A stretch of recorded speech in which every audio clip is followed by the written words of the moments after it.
மாருதியோட ஃபேமஸான K series K15C petrol engine தான் இந்த எர்டிகாவுக்கு பிளேஸ் பண்ணியிருக்கிறாங்க. ஒரு ப்ராப்பரான ரீஃபைன் பண்ணப்பட்ட ரிலையபிள் மற்றும் ஃபியூல் எக்கனாமிக் இருக்கிற என்ஜின் தான் இந்த எர்டிகாவுக்கு கொடுத்துருக்குறாங்க.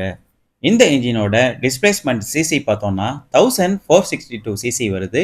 கம்ப்ரஷன் ரேஷியோ பார்த்தோம்னா 12.0 ப்ளஸ் ஆர் மைனஸ் 0.3 வருது. இந்த என்ஜினோட ஓவரால் பவர் பொறுத்தவரையில் 74 kW பெட்ரோலில் ப்ரொடியூஸ் பண்ணுது. 64.6 kW சிஎன்ஜியில் ப்ரொடியூஸ் பண்ணுற மாதிரி கொடுத்துருக்குறாங்க.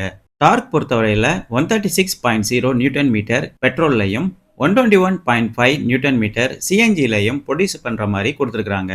4 சிலிண்டர் வித் 16 வால்வ் கான்ஃபிகரேஷன் இந்த இன்ஜினுக்கு கொடுத்துருக்குறாங்க. பெட்ரோல் இன்ஜின் கூட கம்பேர் பண்ணும்போது இந்த சிஎன்ஜி இன்ஜின் ரொம்பவே ஃபியூல் எக்கனாமிக்காக ரன் ஆகுதுன்னு சொல்லலாம்.